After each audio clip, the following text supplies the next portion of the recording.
Hello, my name is Dr. Jeff Shaver. I'm an associate professor of biology and science education at the University of Fort Smith. And the focus of this video is on my chloroplast DNA structure research. I'm focusing research on the impact of ascorbic acid levels and desaturase levels on the maintenance of chloroplast DNA in plants. In terms of my chloroplast research, I hope to understand the impact that ascorbic acid levels have on the maintenance, meaning the structural integrity and abundance of chloroplast DNA. Our central hypothesis being that high ascorbic acid plants will maintain and low ascorbic acid plants will degrade chloroplast DNA relative to wild type plants. Increased ascorbic acid levels in chloroplast during leaf development will reduce reactive oxygen species mediated damage and subsequent degradation of unrepaired chloroplast DNA. The importance of ascorbic acid in regulating plant morphology, development, and cell structure has been established with the study of both low and high ascorbic acid mutants of Arabidopsis, potato, rice, tomato, and tobacco. Low ascorbic acid mutants exhibit a substantial reduction in growth and biomass, cell size or number, fruit size, and seed yield. However, high ascorbic acid mutants have increased biomass and tolerance to varied environmental stresses. However, the effect of ascorbic acid levels on chloroplast DNA and mitochondrial DNA have not been evaluated. So the aim of our research during the summer of 2018 with collaborators at Arkansas State, specifically Professor Arhelia Lawrence's lab, and support from Arkansas Embray, we aim to assess the effect of low and high ascorbic acid on the maintenance of organelle DNA, specifically chloroplast DNA. For this research, we use low and high ascorbic acid Arabidopsis mutants to test for the relationship between ascorbic acid level and the maintenance of chloroplast DNA. Plants were grown and ascorbic acid levels determined according to published methods. And we used a multi-method approach for evaluating the maintenance of the chloroplast DNA. So for each of the three plant types, the low, high ascorbic acid, and then the wild type, 300 plants were grown in grow chambers at Arkansas State up to 3 weeks old. And for our chloroplast isolations, we used the entire above soil leaf content. The ascorbic acid levels were also measured to confirm that the low and high ascorbic acid mutants had the expected amount of ascorbic acid as well as the wild type. So in terms of maintenance of chloroplast DNA based on previous research, at early stages of organelle development, fully functional organelle DNA is needed to support respiration and photosynthesis, but organelle DNA copy number changes with leaf development. As leaves develop and the physiological roles of the organelles change, the maintenance of high copy number of organelle DNA lessens, reactive oxygen species mediated DNA damage persists, and damaged but unrepaired organelle DNA is degraded. The abrupt abandonment of organelle DNA for maize relative to gradual abandonment of organelle DNA for other plants. So as you can see in figure 1, there's a representation of changes in the amount of plastid DNA per plastid during development in maize shown in red, Arabidopsis in blue, and tobacco in gray.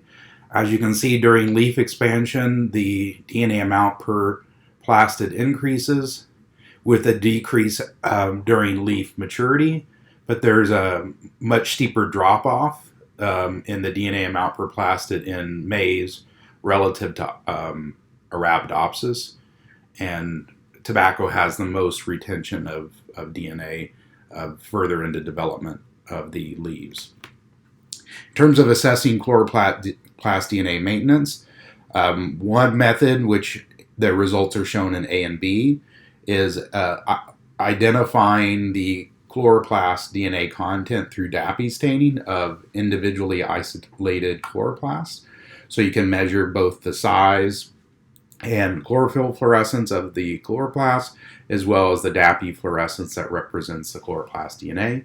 And that information can be graphed. So in B, you can see a comparison of a large, fully developed tobacco leaf versus smaller leaves and bud tissue in terms of the size of the plastid and the genomes per plastid. So basically the DNA DAPI fluorescence within the chloroplast or the plastids. In C is a pulse field gel. So you isolate chloroplast from the tissue, embed those chloroplasts in agarose plugs, lyse the chloroplast to release the DNA, treat with proteinase K to eliminate any protein DNA junctions, and then run the DNA out on the gel. So any of the DNA that runs out of the well is linear DNA, except between the compression zone and the well, you could have a band that represents supercoiled DNA. The DNA that remains in the well is relaxed circles or complex branch forms. Below the compression zone, in this example, you can see multiple bands that represent linear monomers, dimers, trimers, and in some cases tetramers. So multiple genomes worth of DNA, potentially in linear molecules. Below the linear monomer, you may also see some DNA which represents fractionated subgenomic DNA, so that it would indicate some level of DNA degradation. In addition to looking at the isolated plastids, you can also take cross sections of plant tissue, DAPI stain it, and also look at DNA DAPI fluorescence in intact cells. Last but not least are DNA movies, where just like we prepared the agarose plugs with DNA for pulse field gels, you can also do what's called DNA movies, where you can melt those plugs on a slide and visualize the DNA molecules using fluorescence microscopy. And applying a current, you can also stretch those molecules out to really study what the structure of the DNA molecules are. So what I'm going to show you now is DAPI stained Arabidopsis plastids for high, low, and wild type plants, Arabidopsis plants. So on the left represents white light, the middle column chlorophyll autofluorescence, and the final column chloroplast DNA DAPI fluorescence. The first row represents isolated chloroplast from high ascorbic acid plants, middle row wild type, and then low ascorbic acid at the bottom. And so what you can see is there is detectable chloroplast DNA for all the plants. And when we measure the size and total chloroplast DNA DAPI fluorescence, we can compare between the high, wild type, and low. Using one-way ANOVA, we determined that there is a significant difference in the total chloroplast DNA DAPI fluorescence of the wild type versus the low ascorbic acid mutants, but no significant difference between the high versus low or the wild type versus high. If we look at chloroplast DNA gels, on the left is our DNA gel, on the right is our southern blot, using a probe that's specific for chloroplast DNA of Arabidopsis. On the left, you can see that there's a compression zone, so I will state that these are not pulse field gels, but conventional gels. So in the compression zone is DNA that's 50,000 base pairs or higher. Any DNA that's detectable below those compression zones is less than 50,000 base pairs. It's probably better to look at the blot because in some cases in the well, you're getting a lot of autofluorescence of chlorophyll that's still inside the gel plugs.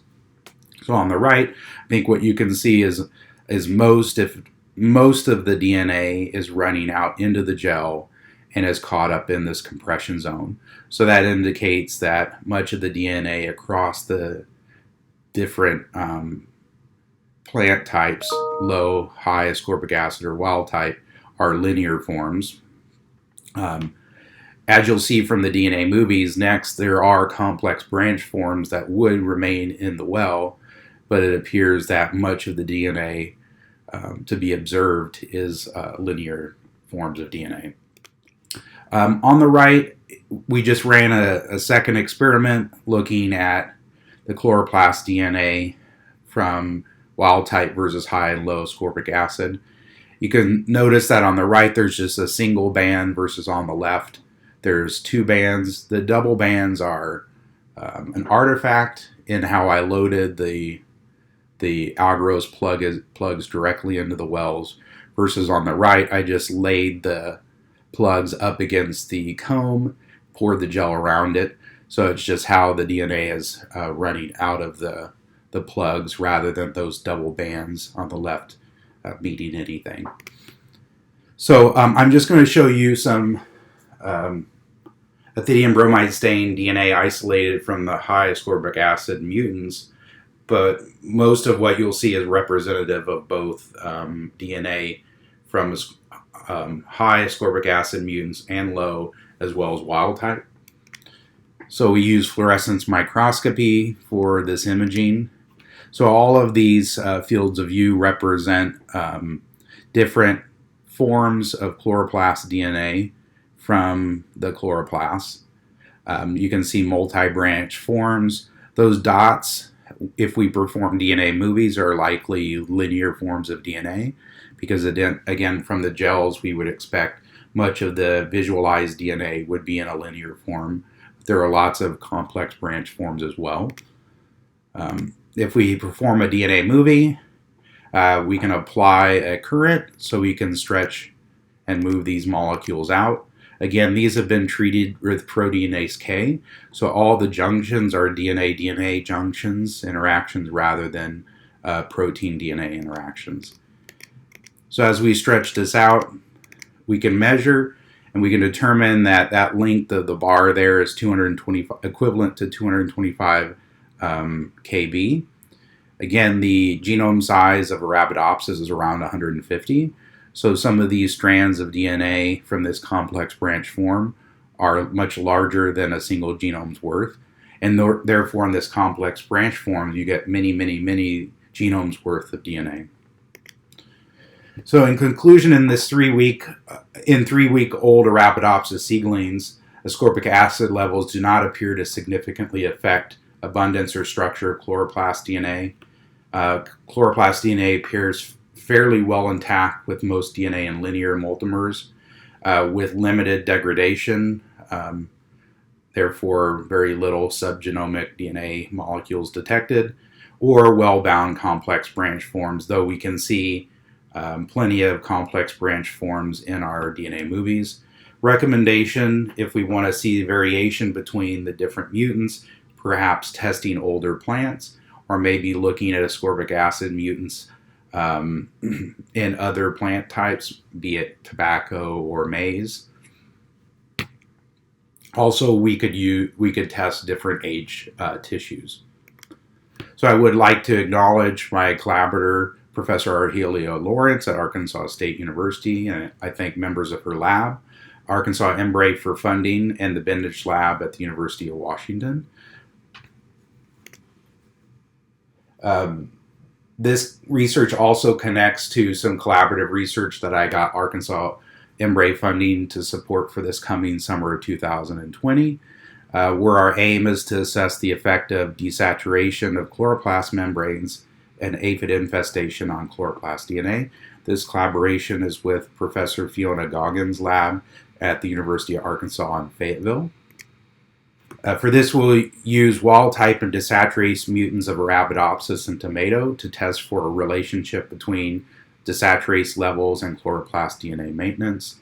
And just like our previous study of ascorbic acid mutants, we'll use a multi-methods approach.